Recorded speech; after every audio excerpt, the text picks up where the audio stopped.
Yes, sir. We're back with another one after a long hiatus. We're back, and we're here with the Buffum updates, and we have the Colorado Buffaloes first day back for as a team collectively for summer workouts to get things going and introduce all the players.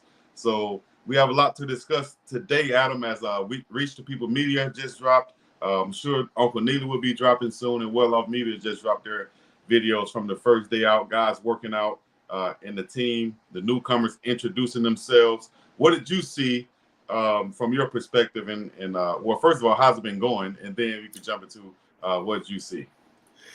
Well, first off, Chico, I love the haircuts. You're very looking very Shedeur Sanders-like, and I know you set the trend. You got your haircut as we were talking before we hit record, before Shedeur did. But no, it's in this line of work, there are these phases throughout the entire year. And when you get to the end of spring ball, because you've been covering the season in basketball, and then you get to spring ball, that ends, and it's like you just feel drained. I was fortunate enough to get a little bit of a break, and then so did the players at Colorado, and everybody comes back after Memorial Day weekend, and I feel the blood in me just kind of boiling now. It's like, okay, well, I should say it's more simmering right now. By the time we get to August, we're going to have that blood boiling, and that's when you really gear up for the season. But no, this is a good transition piece. You got the guys back on campus, and they'll get a little bit of a break over July 4th weekend. But to see those guys back on campus and to see the newcomers come in was a lot of fun. There is so much talent that's in the program now that wasn't in the program a couple months ago. I agree. And looking at the newcomers, as you've spoken, and we've seen on Reach the People, I'm sure right here, you see all the newcomers step up and introduce themselves as it first came on. And then you have the veteran players come up and give their thoughts and their own meanings and things of that nature about being smart, fast, tough, and disciplined. And they talking about what it means and things of that nature. But with the newcomers coming about, as you see Stoyankovic right here, who's a place kicker, and Cam Michael coming up there, who kind of, I would say, stood out to you or might be interesting to you, or, what did you think about the newcomers that introduced themselves today? Well, the general message from those guys, it was obviously a very quick introduction. It was, where are you from? What's your name? And what's your plans here? Just the overall expectations those guys showed up with stood out, I think, the most. You've got guys in there that are talking about Heisman trophies and national championships. And that's the mindset that you want guys to come in with. This guy right here, Nakai Hill-Green, is going to be a absolute leader in this football program. He's one of the guys that I'm really excited. Deion Harris coming up now. Those two guys right there. And I did a transfer draft with William Gardner on Buff Stampede Radio recently, and it really, when you start delving into who are we going to draft out of this transfer class, that's when just the overall influx of talent really slaps you upside the head. There is so many guys that have played a lot of football at other places that have had an impact, or even guys like Dallin Hayden or an Isaiah Augusta that haven't played a ton but were productive in a little bit that they did. Makes you feel pretty good about what they can.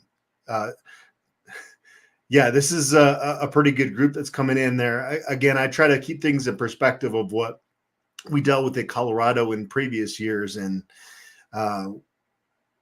Cam Michael would have been the headlining recruit, and we're barely talking about him. He's coming up right now. Yeah. The influx of talent is pretty impressive in this program. What were your takeaways?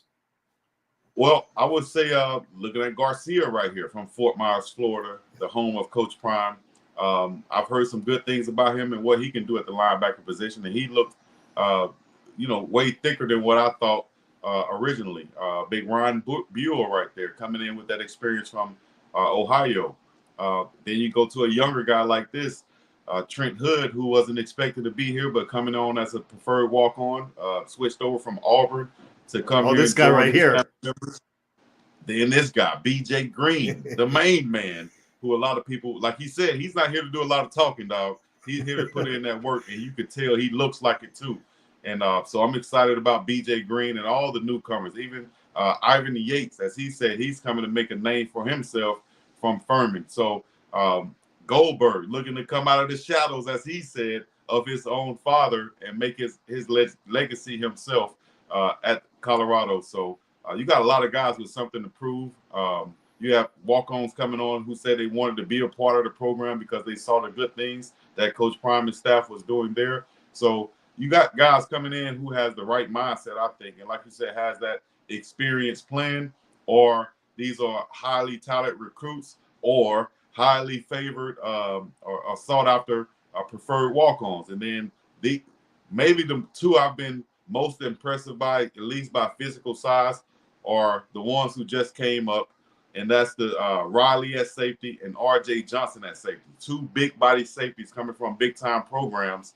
I think they're going to be ones to reckon with back there and give some Shiloh and Cam a run for their money for playing time on the back end in the safety spot. So I like what we're bringing on. Colton Hood, another experienced cornerback from SEC, from Auburn, a lot of experience, but a lot of talent also, should I say. I'm looking for him to really make make an impact this year on the squad. Yaya Tia right there. Look at him. Straight from England coming into the Boulder program. That's awesome. No, I love too that you've got this family environment that's been created in Boulder, and you saw that if you watched things that were happening yesterday at the barbecue. There is kind of this emphasis on just we're going to take care of each other, and it's more real, as Jordan Seaton said. He said he went through the recruiting process, and there was a lot of fake out there. And so for all the flack that Colorado takes, and this guy right here, Sam Hart, he might be a starting tight end for the Colorado Buffaloes this year. He's going to be a guy that's probably not going to get a lot of headlines, but will block in the trenches when needed, grab a couple passes here and there. I would say I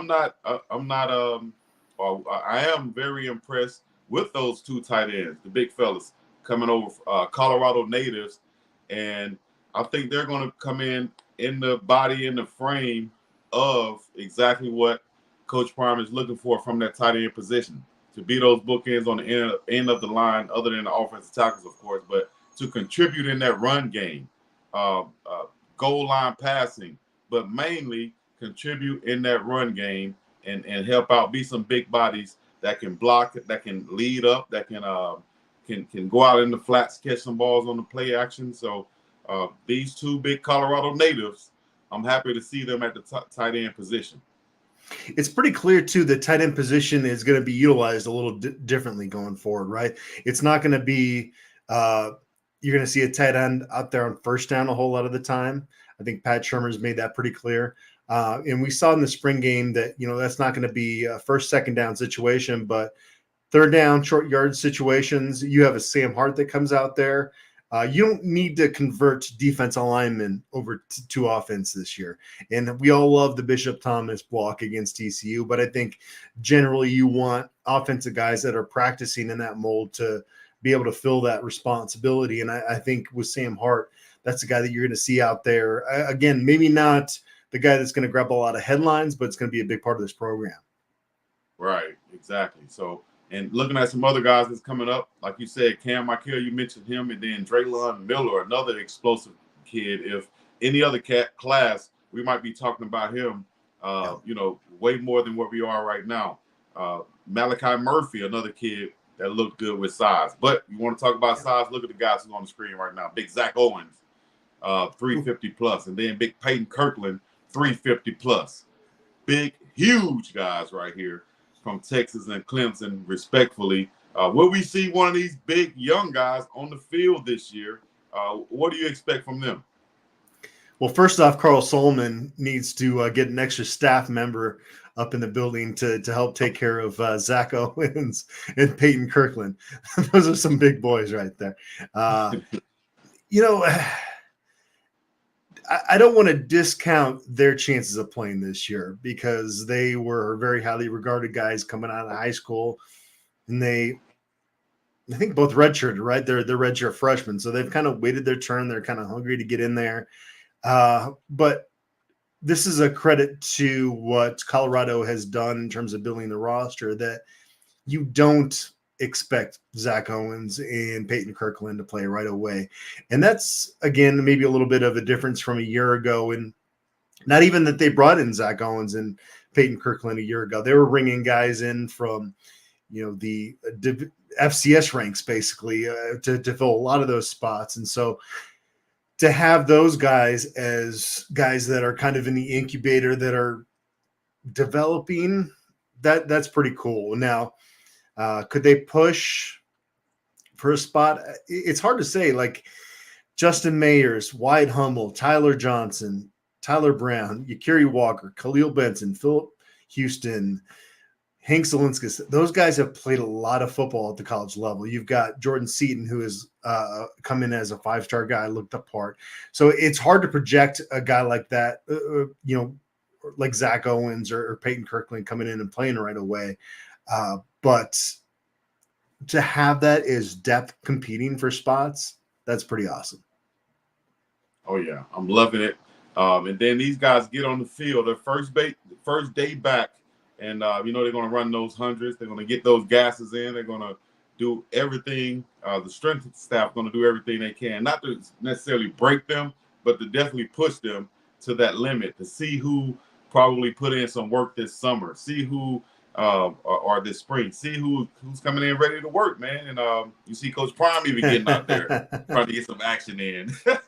Probably realize, hey, these guys are really in shape. I'm just trying to jog and stay, up there with them and just try to get my work in. So Coach Prime out there on the field.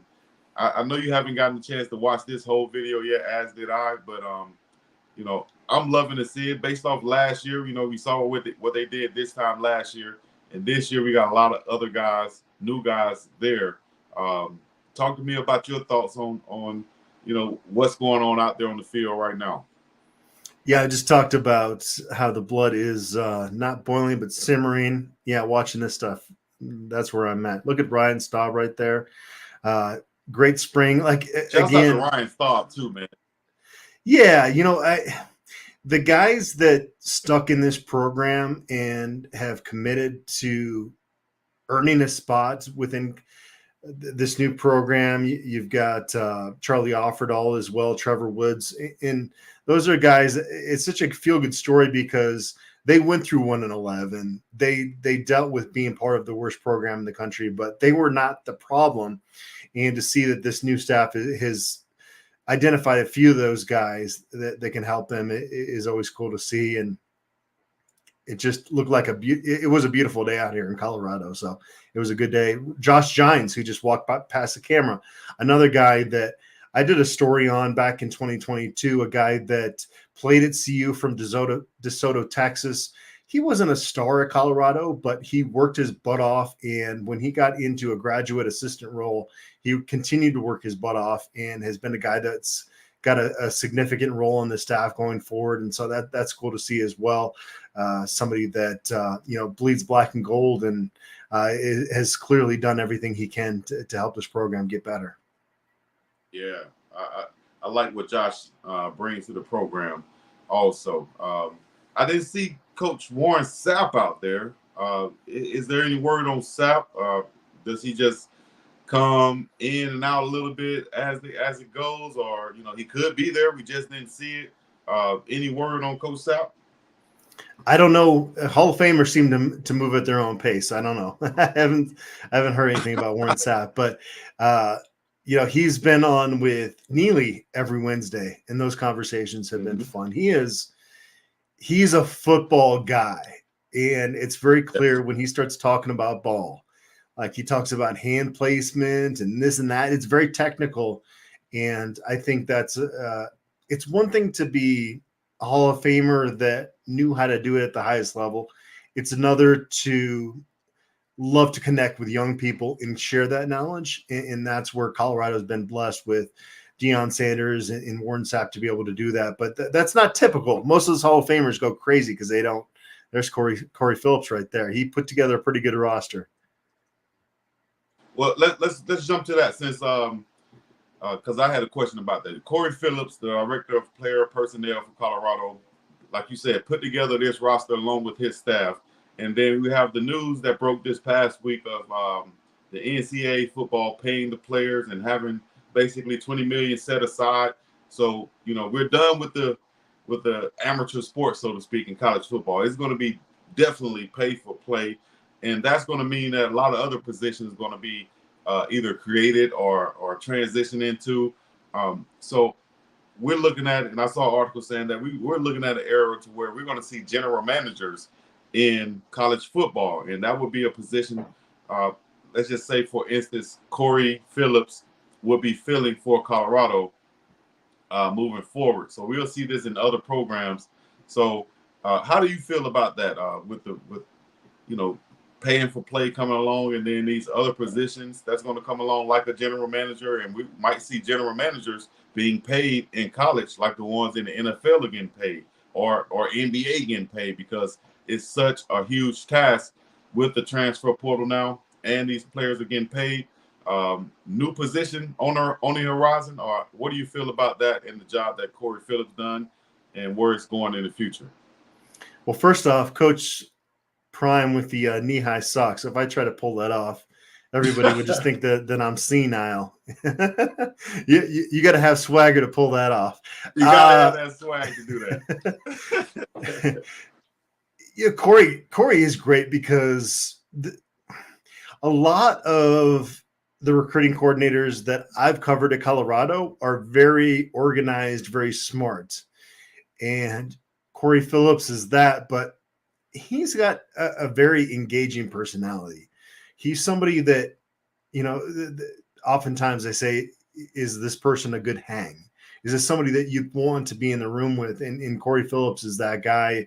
And so when they brought recruits out, it's very much a connection that he makes that goes beyond a lot of coaches out there. Now, in terms of the future of college football, with NIL being more under the athletic department's umbrella, I think generally that's a good thing. Now, we still have not figured out collectives. It sounds like that's still going to be a thing in college football until they figure out otherwise. But you're going to have to create positions. You're going to have even more compliance people kind of checking all of this stuff. And it's going to create a whole nother probably subset of your football staff of people that are going to have to deal with all of that. And it's not going to be easy. But I'm almost, Chico, wishing for mass chaos in college football at this point, because the more chaotic it gets, the more there's going to be this clamoring, this desire for there to be leadership in college football, which we're lacking right now.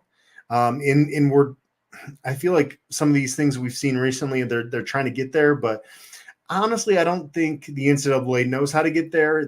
I don't know if they have the leadership to get there themselves. And so I don't know what the next 20 years look like, but it's going to be this evolving thing that you hope at some point comes back to, okay, let's get some of these rivalries back. Let's get NIL collectives out of the mix. Let's have coaches in colleges managing more of that aspect of things. But we're pretty far away from that still at this point.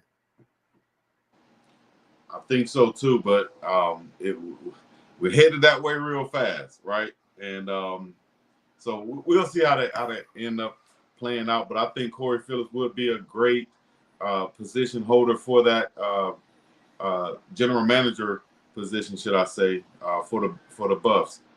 Speaking of another position being added from another former NFLer, should I say, and that's going to be Dalius Thomas. Apparently, he has been officially added. I haven't seen anything in the news on this that's going to back that up yet, but they're saying in the chat that apparently he's officially been added to the roster. Any news on that? I can't find anything right now. I've not heard that. Are we looking? Oh, well, there it is right there. See, there he is. What okay. happened? We didn't really we didn't watch the video yet, so I guess this is what's going on right here. I guess we could watch a little bit of the clip right here with Coach Prime and his former Ravens teammate, Dalius Thomas. And special teams was everything to him. So not only can he help with the defense, but special teams as well. That's what he did. That's what he made his mark when he first got in. Being Gunner. Okay, so bam, we got a little breaking news right there. So special teams, is Coach Trevor still there? I haven't seen Coach Trevor, but let's say Coach Trevor is still there, and Adelius Thomas comes along and helps out on special teams. I think that could help us for sure. It says he's an analyst, and it was in the video. Okay, so we didn't get the chance to see that yet, though. So if he's an analyst and helping out with special teams, that means that, from what I understand, is the analysts, unless they changed the rule recently, the analysts can't actually instruct players on the field. I think they can teach in the meeting room. They can consult with the actual coach, but I don't think they can instruct players on the field while they're there. Did that rule change, or is it the same thing? They're talking about that rule changing because I'm not talking about Colorado. I'm talking about college football in general. Literally every staff has analysts on the field helping coach during practice. That is happening at 124 FBS programs. And I think the rule is that they're going to allow there to be unlimited coaches helping out in that regard. And this needs to happen, and it shouldn't have been a restriction, Chico. Like there's a law of diminishing returns, right? There can only be so many guys that are actually making an impact with every player that's on the field. So why would you not want them to get as much coaching as possible, especially when you have a staff that is as big as Colorado's and everybody else's program? But Adelius Thomas, I mean, over 500 tackles in the NFL. This goes back to Coach Prime really putting an emphasis on guys that have played in the league. And I can't pick up the phone and talk to a recruit without them mentioning the fact that Colorado has so much NFL coaching experience on their staff. Now, that only works if those guys with NFL experience have the patience and the connectability to today's athlete. And that also seems to be another thing that Coach Prime really emphasizes as well. There's your Trevor Riley right there. Oh, there's Trevor right there. All right, shout out to Coach Trevor. I was able to meet him last year after the game and his family. Shout out to Coach Trev. Trev played in the NFL too. A lot of people forget about that and had a good career at Utah, if I'm not mistaken. So shout out to Coach Trev. He knows what he's doing, guys. He's just a little bit eccentric, a little different, and a younger coach. And I like the swag that he brings about it. Then we have the legendary Who's Next? Goldberg is there on campus. And he was there at the family event, the leadership retreat that they had. Well, not the leadership retreat, but the family function that they just had yesterday, right? He was there and looked like he might have been one of the biggest stars there, Goldberg. But he also, him and Coach Prime had a little moment where they shared time from the past. And I heard Coach Prime tell this story before too, where and trust me, I've been in locker rooms where I've been the Goldberg in the locker room, or I thought I was the Goldberg in the locker room, where you have these wrestling matches in the locker room each week. So Coach Prime kind of explained that in the Atlanta Falcons locker room, where he would be pitting some players together, and Goldberg was his guy. And also Goldberg had his back on the punt return where Coach Prime was hit out of bounds once. But what I liked the most about that interaction was Goldberg said that of all things, this is the biggest type of compliment or deal I can show by having my son go play for Coach Prime.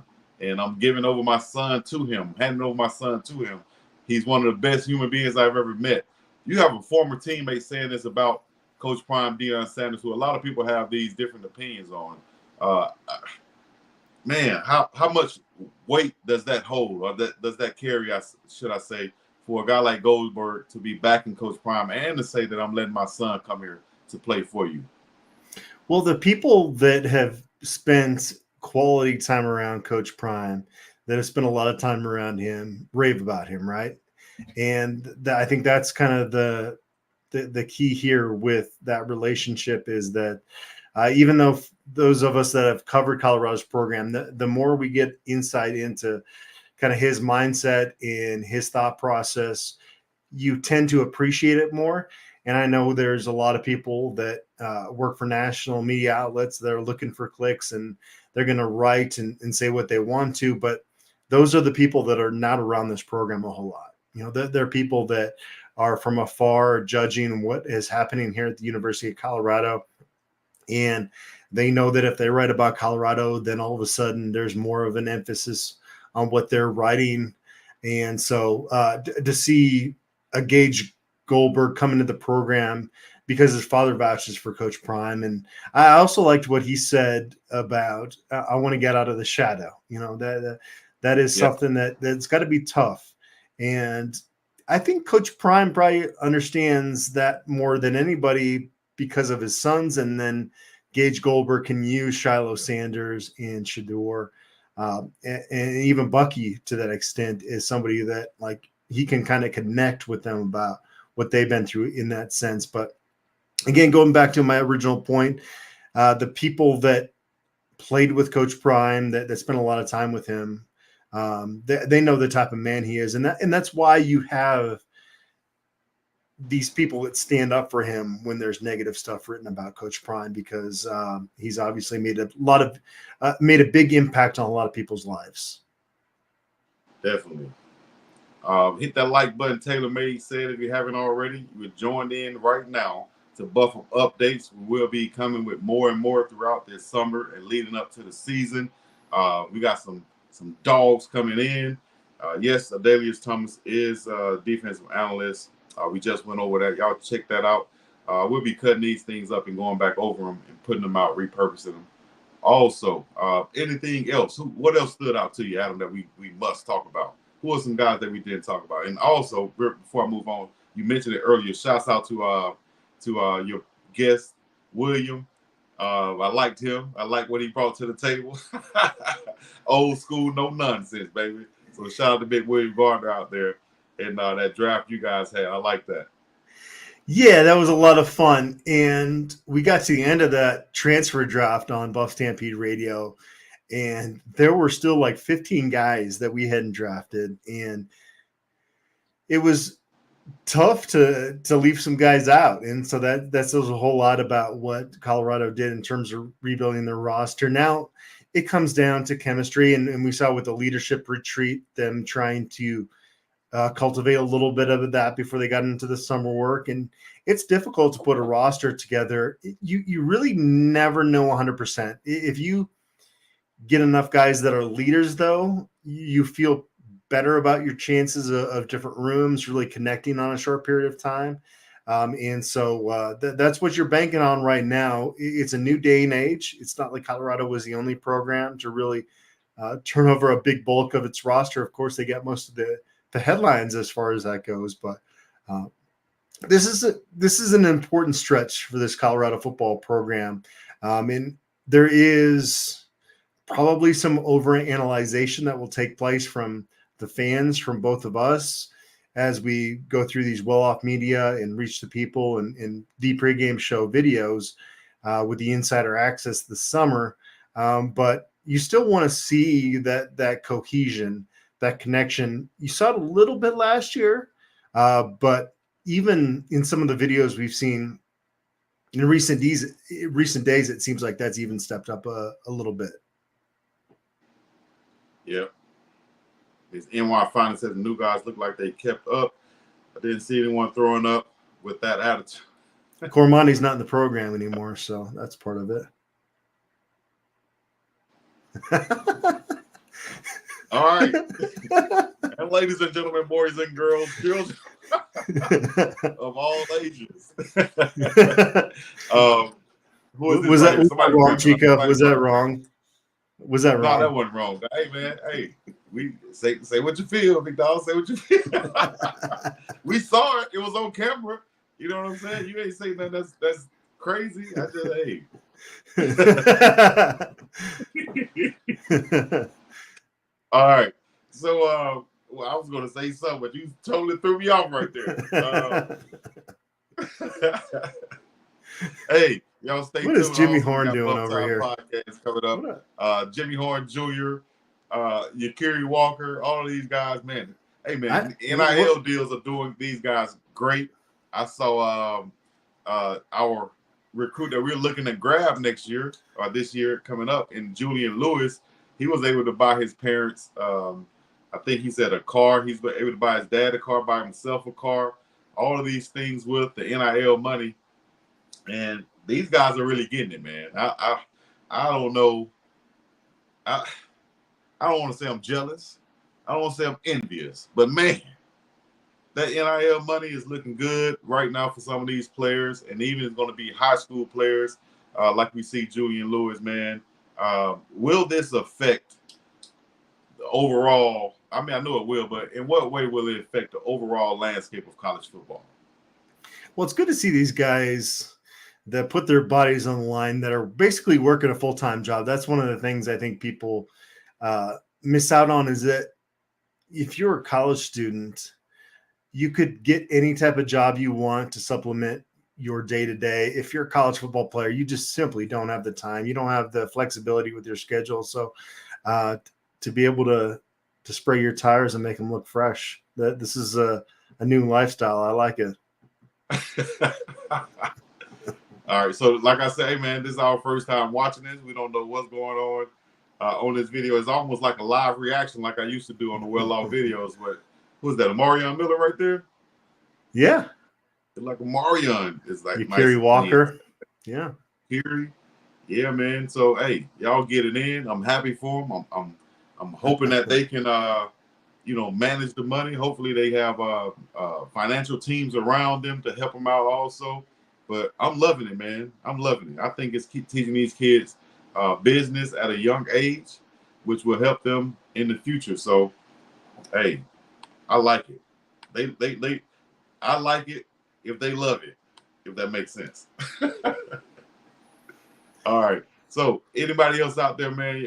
Anything else out there we need to cover? Let me know. Any comments coming in? I appreciate it. Y'all let Adam and myself know where you guys checking in from and how you checking in, city, state, country, whatever it is. Art Matthews came on and said the only people that support this team outside of that building, now mind you, I'm just reading this myself, is the fan base. Everyone else is waiting to see them fail. This is a very true statement. Hey, okay. I think it is a very true statement. A lot of people are modified a little bit, but a lot of people are watching Coach Prime to see him fail and to see the team fail. But of course, we're watching with a different lens and a mindset. Go ahead and speak on that, Adam. I don't think that there really is this large group of people that are waiting for Colorado to fail and for Coach Prime to fail. I think there's this very small group. But again, to an earlier point I made, is that I think there's a big group in the media that see the attention that they get and that their website gets when they talk about Colorado. And because Coach Prime has got so much on his plate, because he's not doing the traditional thing where he's getting on the phone with every national writer, that then they find a different angle to attack Colorado with. And I would go back to the article by the USA Today about Colorado's recruiting violations that were very minor this past year. Every year that I've covered Colorado football recruiting, there have been minor recruiting violations. And if you probably went across FBS programs this past year, I would imagine somewhere in the neighborhood of 120 to 124 of the 124 committed some type of violations. Because if you look down the list of violations that Colorado had, they were very, very minor stuff. Things like Coach Prime standing up in a cornerback role for a picture that took place. Apparently that's against the rules. And so They know that going forward, but that goes to share that, like, they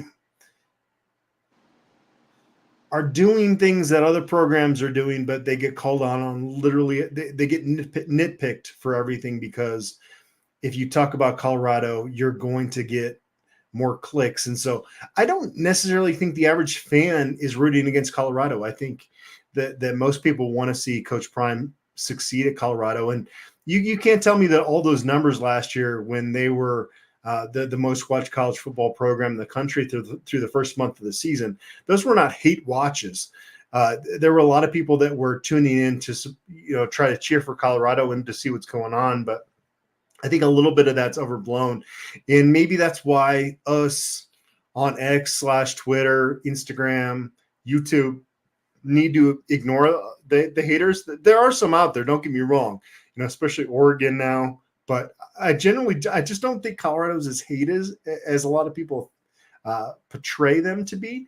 But Colorado versus everybody is certainly a real thing going into the season. But it's more, I think, from Colorado versus the national media than anything else, to be honest with you. Hey, and as a matter of fact, you said that, and I missed this, but you said it and just made me think about it. I saw a post or something saying that Bucky had to respond to On 3 for something that they put out. And I guess I've been missing this, but a lot of people comments and stuff saying On 3 has been hating and putting out bad stuff about Coach Prime for a while now. I had On 3's analyst on a couple weeks ago, Philip Dukes, and of course he backs Coach Prime. He had a long couple videos where he's talking, and praising what Coach Prime is doing. But he is an On 3 analyst.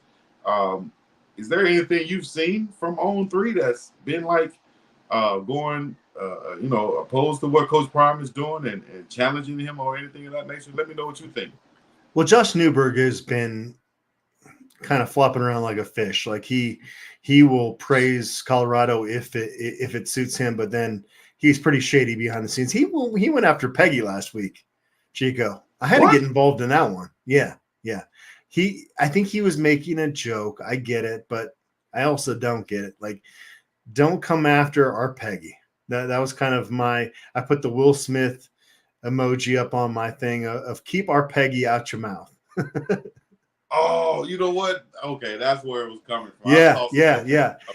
But I work for 24/7 Sports, and it's not to say that everybody on our network is aligned too, right? Carl Reed, big time CU guy. I've covered the bus forever, and this is my passion. But we got Bud Elliott that will say things from now and then that makes me do a face palm, and so.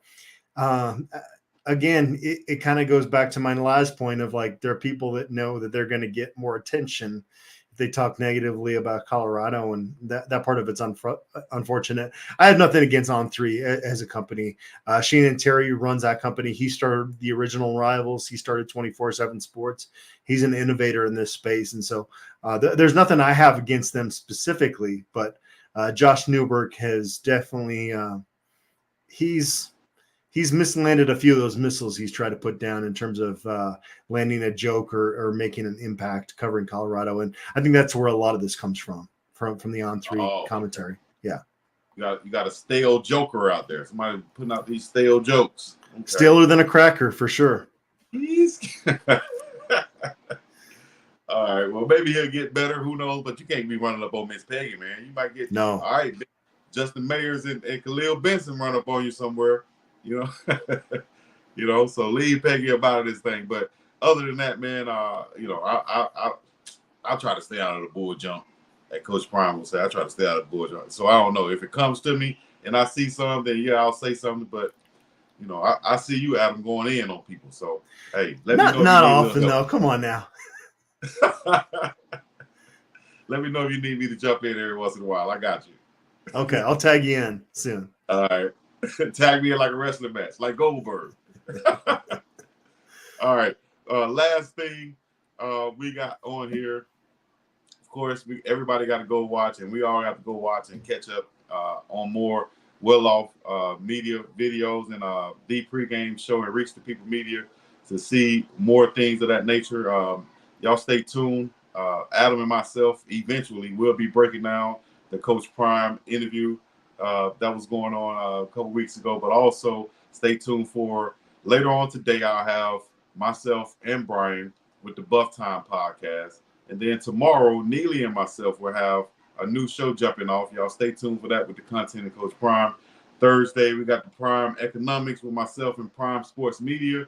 New show popping off. So it's like new premiere week right here for me. Adam, let everybody know where they can find you and how they can find you and what you got coming up. BuffStampede.com on the 24/7 Sports Network, on X at AdamCM777. And I'm looking forward to kind of breaking that interview you guys did down, Chico. And again, it feels more like we're leading up to the season now than it did yesterday afternoon. So I'm excited about that. Exactly. It does feel like we're leading up to the season, and we can see the light at the end of the tunnel, so to speak. We know where we're headed now. We can get there a little bit faster. So, hey, a lot to cover, and so you guys just stay tuned. You know, I don't know what else to say, but stay tuned. Hit the like, subscribe, comment, and all the other good stuff. And I know you came for the information, but you stay for the stories, as Ocho would say, as Uncle would say. But Adam and Chico, once again, buff them updates. If you want more news and coverage, make sure y'all log on to buffstampede.com. Follow me on Instagram, Facebook, and Twitter, along with Adam, and we'll keep bringing you the latest and the greatest from Coach Prime and the Colorado Buffaloes. All right? We're going to be up and about this thing. Peace in the Middle East. Yeah. Buff them updates. Buff them updates. All right, put my title up there, and we good. Peace. Appreciate you, Adam.